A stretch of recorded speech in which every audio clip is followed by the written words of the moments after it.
Il est 22 heures, passé d'une trentaine de minutes à Kinshasa. Si vous nous rejoignez sur la RTNC, voici le titre de cette édition. Dans quelques heures, le Léopard de la RDC face au Portugal dans le cadre de la première journée du groupe K de la 23e édition de la Coupe du Monde de football FIFA 2026. Une forte mobilisation de la communauté congolaise est annoncée. Le monde a célébré ce 16 juin la journée internationale de l'enfant africain, une commémoration qui résonne. D'où le raisonnement RDC, particulièrement dans sa partie Est. La guerre continue de gîter de milliers de mineurs sur le route et dans la précarité absolue. Notre rédaction s'est penchée sur le destin brisé de ces enfants de la rue.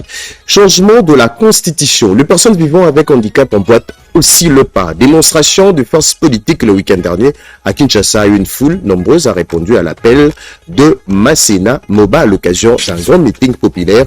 Détail dans le corps de cette édition. Voilà tout pour le titre. Madame, Monsieur, bonsoir. On développe à présent le président de la République, Félix-Antoine Tshisekedi Tshilombo, séjourne depuis ce mardi à Houston, aux États-Unis d'Amérique, accompagné de la Première Dame. Le chef de l'État va prendre part à la rencontre prévue ce mercredi entre le Léopard de la RDC et le Portugal dans le cadre de la première journée du groupe K de la 23e édition de la Coupe du Monde de football FIFA 2026. On débute cette édition par ces reportages signés jusqu'à Kouseba. Plus d'un demi-siècle après sa dernière participation à une Coupe du Monde de football, la République démocratique du Congo a signé son retour dans la plus grande compétition du ballon rond. Une participation arrachée au prix d'un parcours exceptionnel et un accompagnement institutionnel digne d'une grande nation. C'est pour apporter son soutien au Léopard, dont il est le premier supporter, que le président de la République, Félix-Antoine Tshisekedi Tshilombo, accompagné de la distinguée première dame, est arrivé ce mardi à Houston, la ville américaine du Texas, qui va accueillir le premier match des Léopards. Le chef de l'État sera bel et bien à la tribune du Energy Stadium de Houston ce mercredi pour encourager les fauves congolais qui vont affronter le Portugal dans le cadre de la première journée du groupe K de cette 23e édition de la Coupe du Monde. Par sa présence au stade, le chef de l'État veut exprimer toute sa proximité avec l'équipe nationale et encourager une jeunesse stoïque et résiliente déterminée à faire mieux que leurs aïeux de 1974. Plus qu'une simple participation sportive, ce match de football est une vitrine internationale pour la République démocratique du Congo, qui marque ainsi son retour sur la scène internationale. Il arrive au moment où la RDC participe au Conseil de sécurité des Nations Unies comme membre non permanent et à quelques semaines de la présidence de cette institution par le président de la République, Félix-Antoine Tshisekedi Tshilombo. Je le disais à l'introduction, une forte mobilisation de la communauté congolaise est annoncée dans une ambiance festive et patriotique. La diaspora s'y mobilise pour faire résonner le couleur congolaise dans les tribunes. Monique Mavungu. À l'occasion du match de la Coupe du Monde qui se joue aux États-Unis, au Canada et au Mexique, plusieurs membres de la diaspora congolaise se sont improvisés animateurs et sportifs afin d'encourager l'équipe nationale de la République démocratique du Congo. Cette mobilisation inhabituelle s'explique notamment par l'absence de nombreux animateurs et fanatiques qui devraient venir de la RDC. Ces derniers se sont vus interdire l'accès aux États-Unis pour assister à cette rencontre historique suite à la maladie à virus Ebola. Face à cette contrainte, les Congolais vivant aux États-Unis ont décidé de prendre les relais.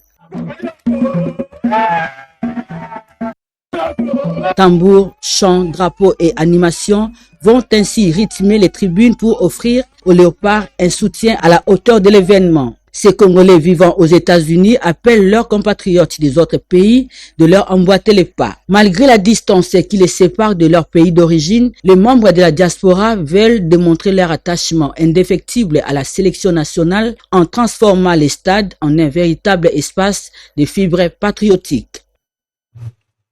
Au pays, mise à jour de la riposte contre l'épidémie à virus Ebola. Lors d'un briefing presse organisé au studio Momongebi de la RTNC, le ministre de la Santé publique a dressé un état de lieu de la situation épidémiologique tout en soulignant le progrès réalisé dans la prise en charge de maladies. Le récit est signé Jacques Ababa Mukubena Sedoga.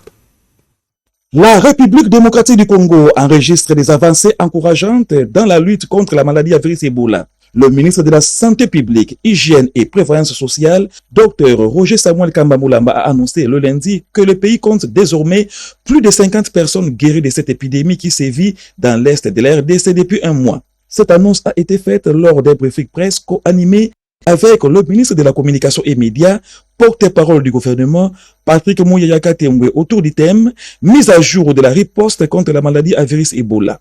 Dans son adresse, Dr Kamba a dressé un état des lieux de la situation épidémiologique tout en soulignant les progrès réalisés dans la prise en charge des malades. Un mois plus tard, nous sommes à 808 cas confirmés et nous sommes à 192 décès confirmés. Et nous avons actuellement 363 personnes qui sont en isolement parce qu'ils sont confirmés ou parce qu'ils sont suspects. Et nous avons surtout aussi beaucoup de cas guéris maintenant. Nous en avons tous les jours. Donc nous sommes au-delà de 50 guéris officiellement. L'appel solennel que je fais ce soir, c'est vraiment d'abord aux communautés en général, mais surtout aux leaders communautaires, pour dire engagez-vous pour expliquer à vos communautés que premièrement, ce n'est pas une maladie inventée, deuxièmement, ce n'est pas une maladie mystique, mais surtout troisièmement, plus vous allez vous annoncer tôt, plus vous avez les chances de guérir. Dans la partie questions-réponses, le ministre de la Communication et Médias, Patrick Mouyaya, est revenu sur la récente manifestation de l'opposition. Lorsque responsable politique, vous convenez avec les autorités urbaines du lieu et de comment la manifestation peut se dérouler, je pense qu'il faut s'en tenir à ce qui est prévu. La question, c'est que s'il y a eu des morts, qui nous donnent les noms, les identités, les adresses, quelle morgue, et nous, gouvernement, on va assumer notre part. Dans les différents rapports qu'on a reçus, il y a eu 6 ou 7 blessés, il y avait un blessé grave, mais qui a été pris en charge. Mais pour le reste, j'espère que les uns les autres, après avoir reçu les courriers du ministre d'État, ministre de la Justice, contribueront en donnant les noms de leurs militants parce qu'ils ont été soit morts, soit blessés, et comme ça, on pourra organiser une bonne prise en charge parce que les responsabilités doivent être établies. Le porte-parole du gouvernement a conclu cet exercice de redevabilité en appelant les Congolais de partout à soutenir les Léopards qui livrent leur tout premier match de la Coupe du Monde 2026, ce mercredi 17 juin face au Portugal. Parlons toujours santé. Une mission gouvernementale est attendue dans la province de l'Ituri pour évaluer la prise en charge de personnel de santé, annonce faite ce mardi à l'issue de la réunion avec les élus de cette province de la RDC. Robert Ndaye et Turbo Chimanga.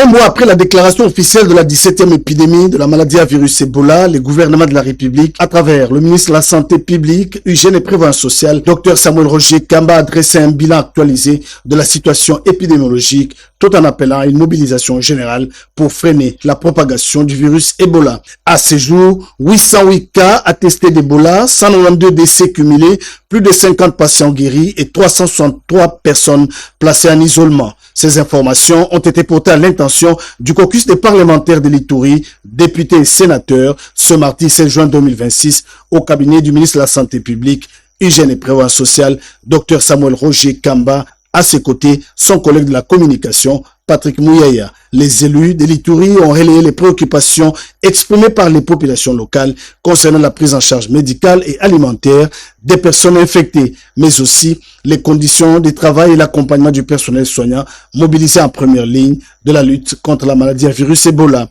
Nous avons également relevé la question de la prise en charge des personnels soignants, c'est-à-dire les médecins et les infirmiers qui sont en première ligne, en train, n'est-ce pas, de se battre midi, matin, soir, pour essayer, n'est-ce pas, de prendre nos frères et sœurs qui ont été atteints par cette épidémie et de les faire revenir à bonne santé. Très attentif, le ministre de la Santé publique, Dr Samuel Roger Kamba, a annoncé une mission imminente à Bunia pour évaluer un mois après l'évolution de la situation sanitaire et s'assurer du bon déroulement des interventions sur place.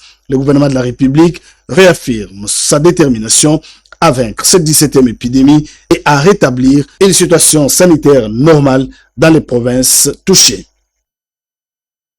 Et pour clore ces chapitres à Massina, dans le district de la Tchangou, la lutte contre Ebola se mène désormais sur le terrain de la sensibilisation.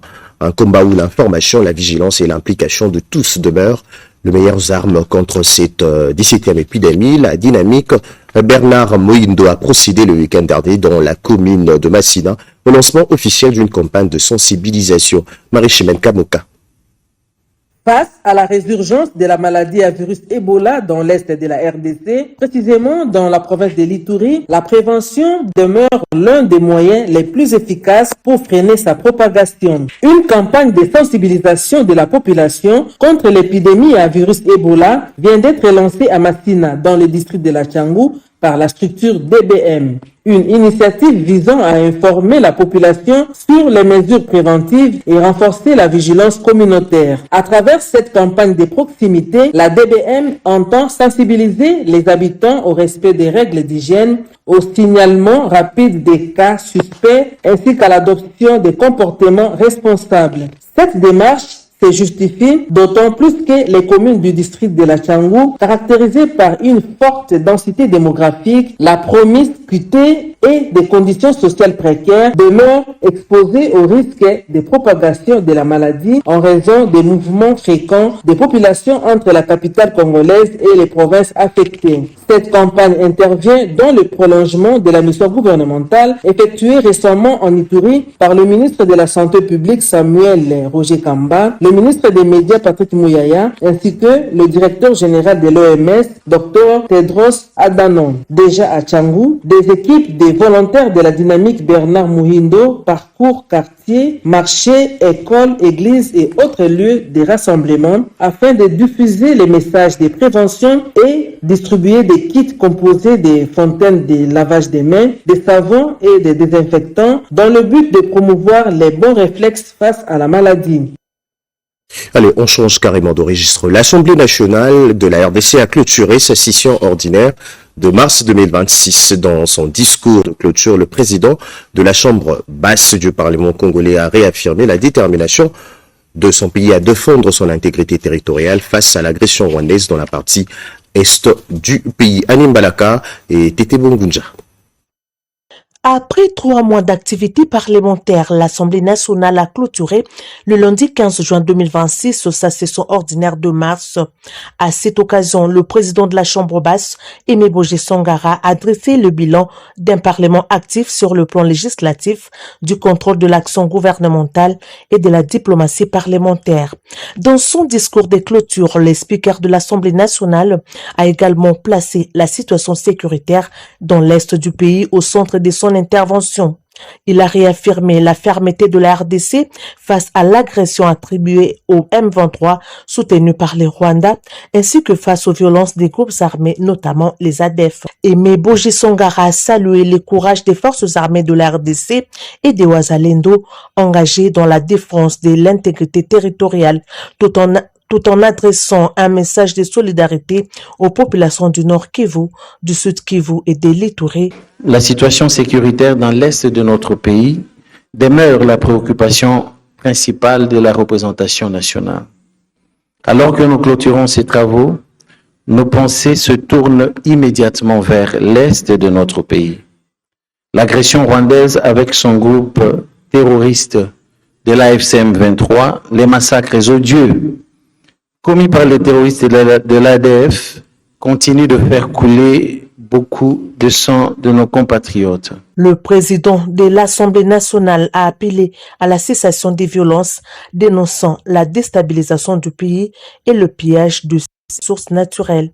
Il a rappelé que l'unité et la souveraineté de la RDC demeurent non négociables. Cette clôture intervient après une session marquée notamment par l'adoption de plusieurs textes législatifs, les contrôles parlementaires et la promotion du leadership féminin avec la sortie officielle du réseau des femmes parlementaires.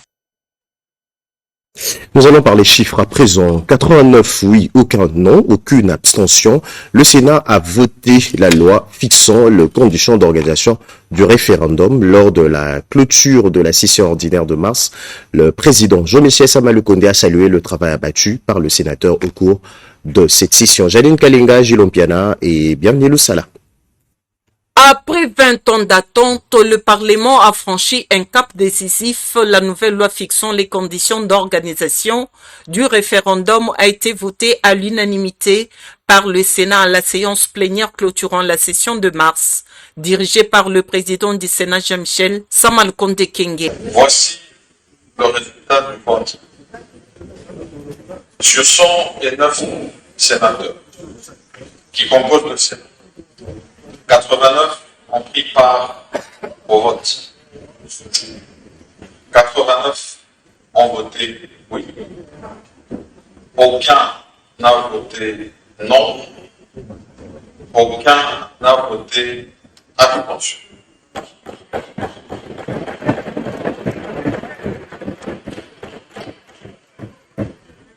Et donc, en conséquence, et à l'unanimité, le Sénat vote la proposition de loi fixant les conditions d'organisation du référendum en République démocratique. Avec un bilan des 17 lois votées dans son discours de clôture, Samalkonde a salué l'assiduité des sénateurs et le travail des commissions abattues au cours de cette session de mars. Sur les contenus locaux et la sous-traitance défendue par le ministre Justin Kalumba Mwanangongo, le Sénat a interpellé le gouvernement pour qu'il transforme ces lois en emplois réels pour les jeunes. Le speaker du Sénat, Jean-Michel Samalkonde, a appelé les sénateurs à rester en alerte républicaine. Une session extraordinaire pourra être convoquée avant septembre pour vider les dossiers restants. Toujours au Sénat, le ministre délégué à la Défense nationale, Eliezer Tambwe-Mamba, a été auditionné par la Commission Défense, Sécurité et Frontières sur la prise en charge des anciens combattants et l'évolution de la situation sécuritaire dans l'espace Grand Bandundu. Serge Merlin-Mata. C'est dans le cadre du contrôle parlementaire que le ministre délégué à la Défense nationale, chargé des anciens combattants, a été auditionné par la Commission Défense, Sécurité et Frontières du Sénat sur l'évolution de la situation sécuritaire à l'Ouest, la République démocratique du Congo, concernant les phénomènes Mobondo. Des élus, membres de cette commission ont tenu par cet exercice de redevabilité s'enquérir la situation des ex-miliciens Mobondo dans le triangle de Kinshasa, Congo central, Grand Bandundu, conformément à la mission confiée au ministre délégué à la Défense nationale, chargé des anciens combattants par les chefs de l'État Félix-Antoine Tshisekedi Tshilombo, celle de pacifier cette partie du pays. Dans ses explications, Eliezer Tambwe-Poshi a expliqué en long et en large la genèse de ce conflit depuis les 4 ans entre les peuples Teki et Yaka, l'approche utilisée ainsi que les résultats obtenus jusque-là sur le terrain. Il nous a été invité pour répondre à quelques questions sur l'évolution de la situation Mobondo ainsi que la prise en charge des anciens combattants. C'est un exercice constitutionnel démocratique. Nous avons répondu et c'est aux honorables sénateurs membres de la commission d'apprécier notre prestation. La commission Défense, Sécurité et Frontières du Sénat a pris note des informations lui fournies par cet envoyé spécial du président de la République dans le conflit au Grand Bandundu. Cet exercice du contrôle parlementaire auquel s'est confié le ministre délégué à la Défense nationale, chargé des anciens combattants, il répond à l'une des missions des parlementaires, notamment ceux du Sénat, soucieux de répondre aux grandes questions du peuple congolais. Poursuite de l'itinérance économique du vice-premier ministre de l'économie nationale à Lodja et à Lomela dans le Sankourou. Lundi 15 juin 2026, Daniel Mukoko-Samba inspectait le travaux de réhabilitation de 2 pistes de l'aéroport national de Lodja. Odepanda. Ces travaux de réhabilitation de 2 pistes de l'aéroport national de Lodja, coordonnés par l'Agence congolaise des grands travaux ACGT, visent à améliorer la connectivité de la province et faciliter la circulation des personnes dans un contexte où le désenclavement demeure l'un des principaux défis du développement économique du Sankourou. Le vice-premier ministre de l'économie nationale, Daniel Mukoko-Samba, a poursuivi sa mission dans le territoire de Lomela à environ 150 km de la cité de Lodja. Après près de 7 heures de route, l'économiste de terrain est arrivé à la station de l'Institut national pour l'étude et la recherche agronomique INERA de Mukumari, qui couvre une superficie de 2445 hectares, dont près de 1000 hectares de plantations de VIA encore exploitables. Ancien grenier agricole de l'espace Kasaï, ce site fait aujourd'hui face à des contraintes liées à l'évacuation et à la commercialisation des produits agricoles. Le chef de l'INERA, Mukumari, s'est dit satisfait de la visite du vice-premier ministre de l'économie qu'il qualifie d'espoir. Le maïs peut être cultivé n'importe quand, n'importe quel moment, ici dans les Sankourou. Nous n'avons pas un tracteur agricole. Nous avons beaucoup de semences. Ce n'est que l'Omela qui a un petit noyau de semences, mais les autres territoires ne sont pas arrosés par l'INERA. La Tchouapa se nourrit de Sankourou. Les vestiges que vous voyez là-bas, c'est l'usine de conditionnement des VA de caoutchouc laissée par les Belges. Depuis 1993, l'usine ne tourne plus. Nous pensons que votre arrivée va booster davantage cette station pour que ça joue réellement son rôle pour le développement socio-économique de notre province. Pendant ce périple vers l'Omela, Daniel Mukoko Samba a également marqué un arrêt au village Ekuka, dans le secteur de Watambolo, où il a encouragé les habitants organisés autour des champs communautaires et des coopératives agricoles. Le vice-premier ministre a salué cette dynamique communautaire. Dans le cadre de sa relance et de sa transformation progressive en une institution bancaire moderne, la Caisse générale d'épargne du Congo multiplie les démarches stratégiques pour renforcer sa visibilité et rapprocher davantage ses services de la population. C'est dans ces cadres que la directrice générale de la télévision nationale Sylvie et Lengue Niembo a discuté ce mardi 16 juin avec le directeur général adjoint de la CADECO. Plus de détails dans ces images de Siondé Meka commentées par Patricia Ongu. La CADECO, Caisse d'épargne du Congo, tient à renforcer sa visibilité auprès du grand public dans le cadre de sa transformation progressive en une banque. Une mutation qui s'inscrit dans la dynamique de la renaissance de cette institution historique du pays. C'est dans ce cadre que le directeur général de la RTNC, Sylvie Elenge Niembo, a reçu dans son cabinet de travail le directeur général adjoint de la CADECO, Christian Louvuezote Laboyoma, qui est venu solliciter ses services. Dans la mesure où nous, CADECO, nous sommes la seule banque nationale, et alors nous nous sommes sentis obligés de vraiment collaborer avec la RTNC pour notre visibilité et encore d'autres choses pour lesquelles nous avons partagé dans son bureau. Ça a été vraiment riche, parce que on a échangé sur vraiment des points très essentiels et qui ont aussi vraiment été importants pour eux-mêmes la RTNC. À travers ces rapprochements avec la RTNC Média Public de référence, la CADECO a tant bénéficié d'un accompagnement médiatique capable de valoriser ses ambitions, ses nouveaux services et sa proximité avec les Congolais qui doivent désormais compter avec la CADECO pour les activités bancaires.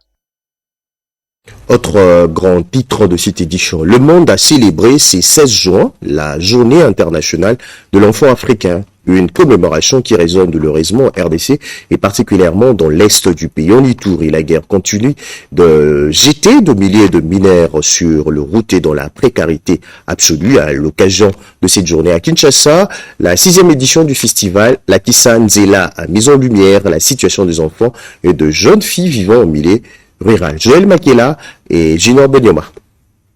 Qui protège les enfants oubliés des campagnes? C'est la question au cœur de la 6e édition du festival Laksanzela, organisé à Njid Brasserie à l'occasion de la Journée internationale de l'enfant africain. Placé sous le thème droit et protection de l'enfant et de la jeune fille vivant en milieu rural, cette initiative d'IRED Africa entend sensibiliser sur les défis auxquels font face ces enfants. Très souvent, nous remarquons, nous cessons de le dire, les enfants vivant en milieu rural, périurbain, très souvent sont oubliés. Et avec le festival Laksanzela, droit et protection de l'enfant et de la jeune fille vivant en milieu rural, c'est un moyen de promouvoir leurs droits. C'est une occasion pour nous de lancer un appel aux autorités du pays qui puissent avoir un regard pour les enfants vivant en milieu rural. C'est aussi un moyen que ces enfants puissent vivre comme les enfants qui vivent dans le milieu urbain. Heureusement, le chef de l'État a prôné la gratuité. Alors, les enfants qui restent là à la maison n'ont pas une raison. Parce que étudier, c'est l'avenir. Étudier, c'est la promotion. Si vous voulez conserver votre avenir, si vous voulez que vous soyez quelqu'un dans l'avenir, venez nous rejoindre ici à Ngandapio. Nous pratiquons la gratuité. Vous n'avez pas une raison de rester à la maison. Expositions, spectacles, culturels, conférences et espaces d'échange servent de cadre à un plaidoyer en faveur du respect de leurs droits et d'une meilleure protection pour leur avenir. Toujours dans le même registre, les élèves de l'école Village Bondeko et Pelibanga vivant avec handicap ont visité les installations de la Radio-Télévision nationale congolaise, une activité récréative et éducative visant à favoriser leur inclusion sociale, leur épanouissement et leur ouverture au monde. Les élèves de l'école Nyota ont également pris part à cette expérience. Diane Balaka et Siande Emaka. La journée de l'enfant africain est célébrée chaque 16 juin depuis 1991 à l'initiative de l'Organisation de l'Unité africaine en mémoire des centaines d'enfants tués lors de la répression sanglante de la marche de Soweto en Afrique du Sud le 16 juin 1976. Pour l'édition 2026, le thème met en lumière l'importance de l'accès à l'eau potable, à l'assainissement et à l'hygiène comme droits fondamentaux pour tous les enfants, conformément à la charte africaine des droits et du bien-être de l'enfant. À cette occasion, les enfants présentant des handicaps mentaux modérés et sévères, des troubles de l'autisme, la trisomie 21, ainsi que des infirmités motrices cérébrales de l'école Village Bondeko et Pelibanga ont effectué une visite des installations de la RTNC. Comme le thème de cette année, il a garanti l'accès universel à l'eau. Chez nous, à l'école, aujourd'hui, quand vous entrez, il n'y a pas d'eau. Les enfants ne savent pas faire, ne savent pas laver les mains comme il faut parce qu'il y a manque d'eau. Mais ils ont droit de cet accès-là universel à l'eau. L'orthopédagogue du village Bondeko a également expliqué combien cette sortie a contribué à l'épanouissement et à l'inclusion sociale de ces enfants en situation d'handicap. Oui, ça contribue beaucoup à leur épanouissement parce qu'on ne peut pas les garder en un seul endroit durant toute une année, mais il faut de temps en temps les faire sortir, les faire déplacer, les faire découvrir certains milieux. De son côté, l'ambassadrice humanitaire de la paix en RDC a salué cette initiative, estimant que ce type d'activité récréative favorise le bien-être et le développement personnel des enfants. C'est la journée mondiale des enfants africains.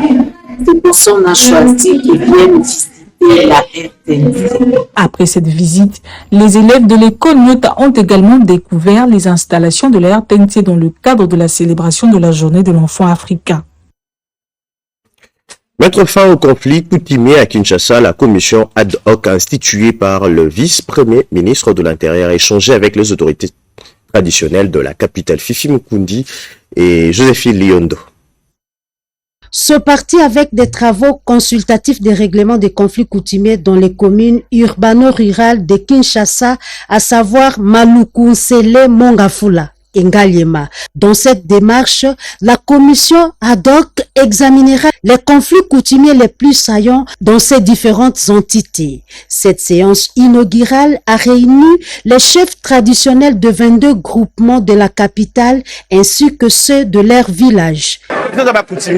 Nous sommes des coutumiers soumis à la spiritualité. Le président de la commission ne peut pas seulement regarder les aspects administratifs ou politiques classiques. Il doit tenir aussi compte de la spiritualité traditionnelle. Sur le plan spirituel. Cette énième commission mettra en avant-plan les lois de la République tout en respectant les us et coutumes du peuple Teke Umbu. Contrairement aux commissions antérieures qui demandaient $300 de caution, cette commission a supprimé la caution.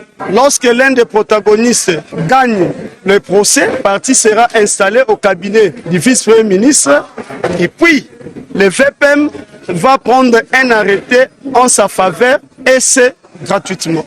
Pour les chefs de groupement et en ce qui concerne les chefs de village, l'autorité va ordonner au bourgmestre de délivrer l'attestation de confirmation.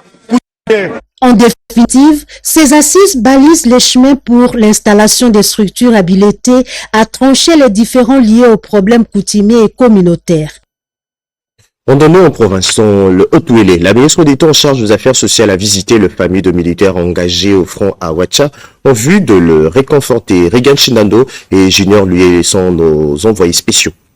Mission humanitaire dans les Haut-Ouélé, F. Bazaï Bamassoudi, ministre d'État en charge des affaires sociales, action humanitaire et solidarité nationale, a réconforté les épouses et veuves de militaires engagés au front contre les ADF à Ouatta et Mumbere. Fille des militaires, elle a salué le courage des FRDC et réaffirmé l'engagement du gouvernement congolais à soutenir les familles des hommes en uniforme.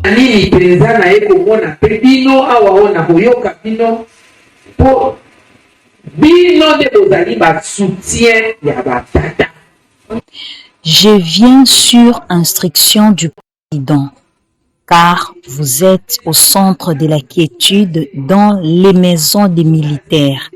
Voilà pourquoi le chef de l'État veillait au bien-être de vos maris.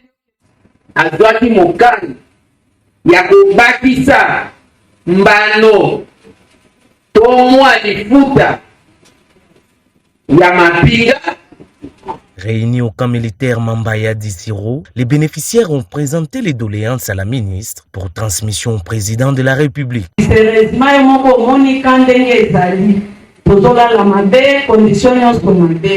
Nous sollicitons la construction des écoles pour nos enfants et des abris dignes pour les femmes qui proviennent des fronts. Cette action s'inscrit dans le cadre de l'accompagnement social et psychologique des familles des militaires déployés dans la zone opérationnelle des Haut-Ouélé. Dans le Haut-Katanga, le gouvernement provincial franchit une nouvelle étape dans le renforcement du contrôle aux frontières. Au poste frontalier de Kasumbalesa, le ministre provincial de Finances a réceptionné de bons bascules destinés à améliorer le contrôle de tonnage de marchandises et maximiser le recette publique. Image commentaire. Sous l'impulsion du chef de l'État et président de la République, Félix Antoine Tshisekedi Tshilombo, le gouvernement que dirige Judith Souminois s'engage à lutter contre la fraude douanière au niveau des postes frontaliers. C'est pourquoi IGP Mode, entendez, unité de gestion du programme de modernisation de la douane, organe des projets du ministère des Finances de Doudou Fwamba, a réceptionné le samedi 13 juin à Kasumbalesa 6 ponts bascules connectés à Sidonia World dans une cérémonie riche en couleurs. Le gouverneur Ayi du Haut-Katanga, Martin Kazembe-Chola, était présent à cet événement, ainsi que le DG de la DGDA, Bernard Kabessi, et bien d'autres autorités politico-militaires de la ville de Kasumbalesa. Le coordonnateur de UGP Mode, Franck Madimba, s'est dit heureux de voir la promesse du chef de l'État s'est réalisée.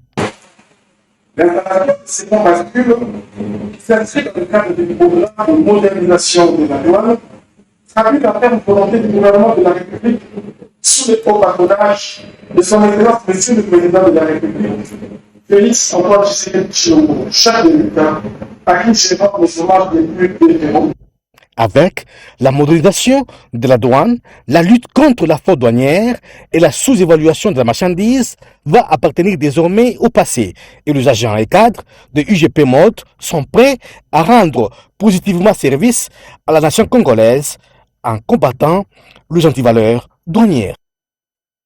Tout à fait autre chose. Les agents et cadres du Conseil permanent de la comptabilité au Congo plaident pour un dialogue social avec les autorités compétentes concernées en vue d'empêcher la grève annoncée. Rodépanda. Les démarches ont commencé depuis 2022, quand l'administration du Conseil permanent de la comptabilité au Congo, CPCC, a adhéré officiellement au processus de la réforme structurelle de la fonction publique. Mais jusqu'à ce jour, ces démarches de revendication pour régularisation du dossier n'ont pas toujours abouti. Voilà qui provoque le mécontentement des agents et cadres du CPCC. Malgré l'obtention de numéros matricules et la carte bleue, ils continuent de réclamer le cadre organique qui est essentiel et exigé par les vice-premiers ministres, ministres de la fonction publique, avant toute mécanisation. Au cours de l'Assemblée générale convoquée le vendredi 12 juin dernier, où l'intersyndicale a expliqué les démarches déjà entreprises au niveau du gouvernement de la République n'ont pas donné gain de cause. représentés par les organisations syndicales Fossifine, OTUC et SIRAP. Au regard de ces avancées significatives, l'intersyndicale constate une profonde préoccupation que les processus demeurent bloqués. Désespéré et face à cette situation devenue préoccupante, l'intersyndicale du CPCC lance un appel au dialogue et attend être reçu par les autorités compétentes concernées. Faute de mieux, les agents et cadres du CPCC menacent d'aller en grève. L'ultimatum est lancé. Dans le Bazouélé, la Fondation Carole Aguito Amela a procédé à la remise officielle de chèques destinés au paiement de frais de participation à l'examen d'État au profit de finalistes. C'est sur l'esplanade l'EDAP ISP Bouta que la cérémonie se déroule. Des chèques destinés au paiement des frais de participation aux épreuves ordinaires, examen d'État édition 2025-2026 ont officiellement été remis par la Fondation Carole Aguito aux autorités provinciales en faveur des 4769 finalistes de la province du Bazouélé, dont 4597 élèves des humanités et 172 finalistes des items IM.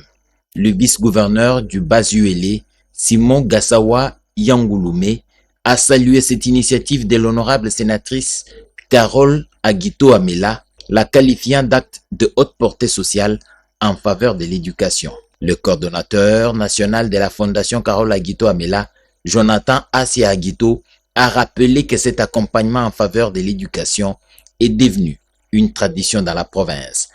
L'honorable sénatrice Carole Aguito Amela prend entièrement en charge les frais de participation aux examens d'État de nos finalistes.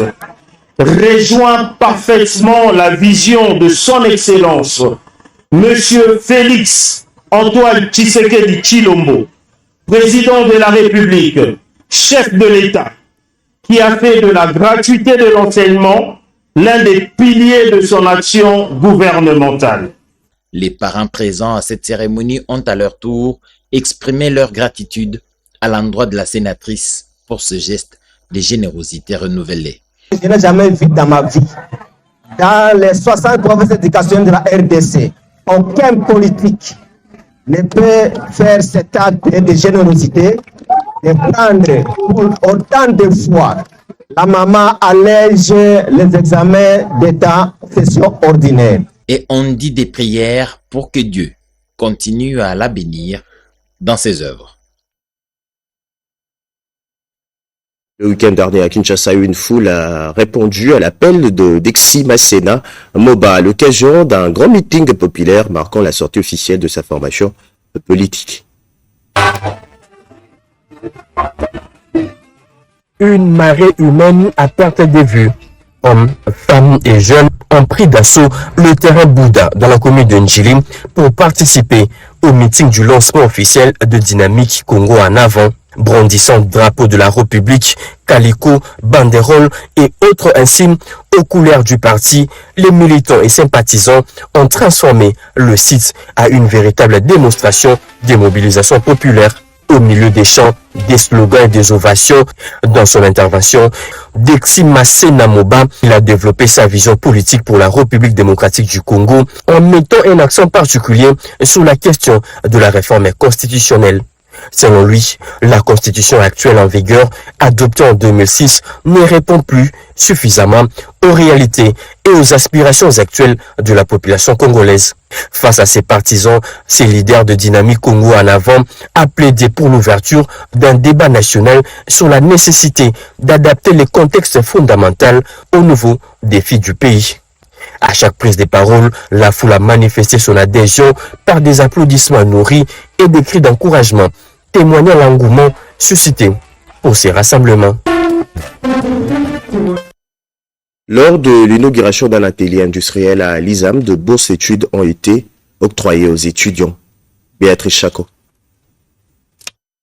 Le rêve d'hier, réalité d'aujourd'hui. Grâce à la vision managériale de son comité de gestion, l'Institut supérieur des arts et métiers ISAM Kinshasa a eu l'honneur d'aligner 300 lauréats méritants parmi ses étudiants à recevoir les bourses d'études de la Fondation Lona. Ambitieuse de la perfection, la révérende sœur Florence Mbiyamwadi, DG de l'ISAM Kinshasa, représentée à cette cérémonie par le secrétaire général académique, tient au rayonnement de cet établissement public universitaire dans l'excellence et le mérite. Nous exprimons notre profonde et sincère gratitude à la très distinguée première dame pour l'octroi de ces bourses d'études à nos apprenants. Nous prenons le ferme engagement d'accompagner et d'encadrer rigoureusement ces boursiers afin que la très distinguée première dame ainsi que l'ensemble de sa fondation soient pleinement fiers des résultats de nos apprenants. Et cette bourse permet à cette personne-là d'arriver à un niveau où peut-être qu'il n'imaginait pas. Et il y a d'autres qui ont des situations familiales difficiles. Et cette bourse aide vraiment ces personnes-là à aller de l'avant. Par rapport à la première dame, je ne peux que la remercier infiniment. À la direction générale de l'ISAM, je dirais un grand merci également parce que c'est grâce à eux qu'on a quand même pu obtenir cette bourse. À travers cette alliance, Fondation Lona et ISAM Kinshasa, le bénéfice est à la qualité de l'enseignement pour l'excellence et préparer une nouvelle génération des élites et leaders compétents. Dans la suite de l'actualité, le Forum international de la jeunesse africaine pour le développement de l'Afrique a organisé la première édition d'une stimulation de sommet de chefs d'État et de gouvernement, une initiative placée sous l'insigne de l'éducation, du civisme et du développement durable. Chimane Dondo. Kinshasa a accueilli le 13 juin 2026 la première simulation des sommets de chefs d'État et de gouvernement organisée par le Forum international de la jeunesse africaine pour le développement de l'Afrique, FIJADA. Placée sous les thèmes « Renforcer l'éducation et le civisme en Afrique », cette rencontre s'inscrit dans la vision de l'agenda 2063 de l'Union africaine. Initiée par le jeune leader congolais Lumea Masuta Jonathan, l'activité a réuni plusieurs personnalités académiques et institutionnelles, tout en étant suivie en ligne par les dirigeants et acteurs du continent. Le thème qui nous a réunis aujourd'hui, renforcer l'éducation et le civisme, est d'une importance capitale. L'éducation est le fondement sur lequel repose notre avenir. Elle ne se limite pas seulement à l'acquisition des connaissances académiques, mais englobe également le développement des compétences nécessaires pour participer activement à la vie publique et communautaire. À travers FIJADA, nous croyons fermement que chaque jeune doit être équipé non seulement pour réussir individuellement, mais pour contribuer collectivement au bien-être de sa communauté. À l'issue de travaux, les participants formés au développement durable ont reçu leur certificat, réaffirmant ainsi l'engagement de la jeunesse congolaise en faveur du développement de l'Afrique. Religion à présent, le responsable de l'église kumbangiste Bana 26 milite activement pour l'unité de la descendance du prophète Simon Kimbangu. Ils ont lancé un appel vibrant à la paix et à la cohésion. Narcisse Makani. À Brazzaville, le responsable de l'église kimbangiste prône l'unité de la descendance consanguine de Papa Simon Kimbangu, connu sous le nom de Bana 26. Ont décidé de sortir de l'ombre pour exprimer leurs préoccupations. Lors d'une conférence de presse tenue le samedi 13 juin 2026 à Ngangalingolo, au sud de la capitale congolaise, ils ont lancé un appel pressant à la paix, à l'unité et à la réconciliation. À la mort de son éminence, Papa Dalingala Kangani, Salomon, les petits-fils de Papa Simon Kimbangu, au nombre de 26, se réunirent en Kamba et décidèrent de maintenir la structure laissée en choisissant l'un d'eux en la personne de Papa Simon Kimbangu Kangani comme chef spirituel représentant l'État. Acte accepté par toute la communauté kimbanguiste sans la moindre contestation. Papa Simon Kimbangu est un homme de paix, Voilà pourquoi nous, l'église kimbanguiste, la tendance, le courant, Bana 26, nous n'avons jamais répondu par la violence. C'est toujours par la réconciliation, la recherche de l'amour, la recherche de la réconciliation. Dans toutes les églises du monde entier, quand il y a un problème, on trouve une solution à l'intérieur, de façon pacifique. Parce que nous sommes tous les enfants d'un même papa et d'une même maman. Notre papa s'appelle Papa Simon Kimbangu. Notre maman s'appelle Maman Mouili. Le Bana 26 ont profité de cette tribune pour encourager un rapprochement parmi leurs fidèles et revitaliser l'image d'une communauté en quête de stabilité. En bref, sans images. Première réunion du conseil d'administration de l'Office de gestion du frais multimodal tenu c'est mardi 16 juin 2026, une session inaugurale consacrée à la communication du président du conseil d'administration, la présentation des administrateurs, la validation de mandat ainsi que à l'examen et l'adoption du projet de règlement d'ordre intérieur. Nous y reviendrons avec force et détails dans nos prochaines éditions. Toujours en bref, le ministre de l'Emploi et Travail, Ferdinand Massamba a échangé avec sa collègue de la jeunesse, Grace Coutinho, sur le projet Cartel Avantage Jeunes pour la collaboration avec l'ONEM et ministre de la Jeunesse, Willy Atudakov, reviendra avec force et détails dans nos prochaines éditions. Madame, Monsieur, c'était un plaisir de vous informer. Je vous retrouve demain avec le même plaisir surtout.